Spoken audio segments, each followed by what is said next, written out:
Good morning, good afternoon, good evening, guys. Here's your Africa review. I have multiple slides to go through, so if you can't understand something, I'd encourage you to pause.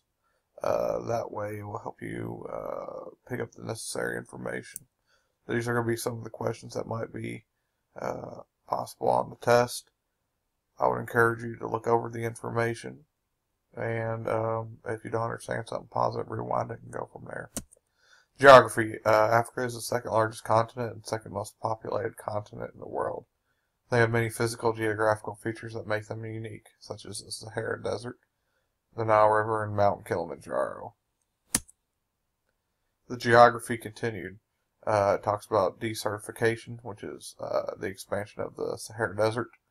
This has caused major concern throughout the world. The United Nations has actually started to invest interest and try to figure out ways to stop desertification to continue. The Sahel is the separation of the Sahara Desert to the north and Sudanian savanna to the south. It is that strip of land in between both of them. There have been many different facets of government throughout its history. It's been influenced by many European countries and the way that they were ran. Some of the different types of government that have influenced some African countries have been a democracy, a dictatorship, a republic, an oligarchy. Really, if you think about it, if you can justify your reasoning why why they have. Then you would receive credit for it on a test. And you need to understand the difference between, you have to understand the difference between the different types of government to receive the full credit and understand how it works. One of the most famous symbols of African progression throughout the history of the world was the removal of apartheid in South Africa. Nelson Mandela became the first black president of South Africa. For more information on apartheid, refer to PowerPoints 3.4 South Africa and 7.2 South Africa. Most African countries have gained their independence after World War II, and the reason why this happened is because European countries who had control, such as Germany, Great Britain, and France, they no longer could not only take care of themselves, to be self-sufficient on themselves. They didn't have the money for it. So there's no way that they could take care of an African country as well. So they just kind of said, okay, it's up to you guys. I want to refer back to something real quick.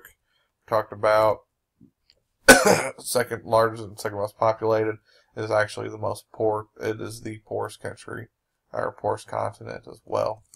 Cost of living and everything. So that's where we go from there. To understand the culture, I would refer to videos 7 and 8. It will help you out along to acquire the necessary information that's on your study guide. Next thing is the slave trade. This was significant because it allowed some African nations to get richer. And although European nations did have an influence on the slave trade where they purchased slaves,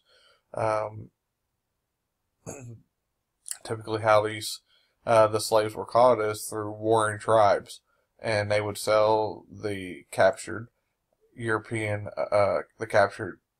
tribes to European men, which would then take them over a boat to North America, and they would become enslaved in North America, in particular in the United States. It just wasn't the United States, but it was multiple places as well in North and Central America. Some of the resources that were found were gold, silver, diamonds, and timber. Going around Africa, it was easier for European countries to go around Africa compared to going through the Mediterranean Sea because of strong civilizations that were already established in the Mediterranean, such as the Egyptians, the Sumerians, the Italians, or the Romans, the Greeks, etc. So it was a lot easier for people just to go all the way around Africa in comparison to to trying to go through the Mediterranean, because there's no guarantee that they'd be able to do so. It was also important for these European nations that have been mentioned to gain access along the coast, so they would establish posts to tax other European ships and civilizations to pass through. So they wouldn't allow people to go through unless they paid a specific tax. And unfortunately, that's how a lot of the war started between the countries. Is they were trying to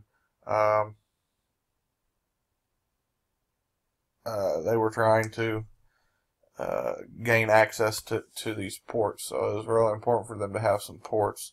I want to go back to one last thing as well. When I talked about the European countries such as Germany, Great Britain, and France, they imposed their religion on these African countries as well. And I know I mentioned this in one class. I don't know if I mentioned it in the other class, but with them having the influence, there were many African tribes who were, the Church of England, and there were some Roman Catholic, then there was some Islam and some Christianity. So whatever type of religion was influenced by that country who gained control, that's what typically the tribes ended up being. So that's a short synopsis of the countries in Africa. There are colleges that spend a whole semester, a whole year on this type of stuff, and I just wanted to give you a short glimpse of this, of what some of the countries were in Africa. There are over hundreds and hundreds of languages throughout Africa, and many different cultures and traditions, and we've talked about before genocide in class, where genocide is tried to attempt of removal of a certain group of people, and there's still genocide that's still prevalent in Africa today. The most recent one has been in Somalia in the early 90s, and we're still trying to stop that type of those threats that are still going on today. But it still is prevalent. Genocide is still going on.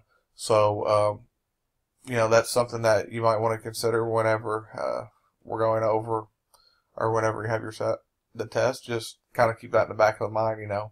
We're going to always have so many different types of diversity, because we're going to have diversity because no two people have the same common situation or circumstance have happened to them. Again, I would encourage you, if you didn't understand something or if I went too fast, pause it and replay it. It will help you out. You have a great day.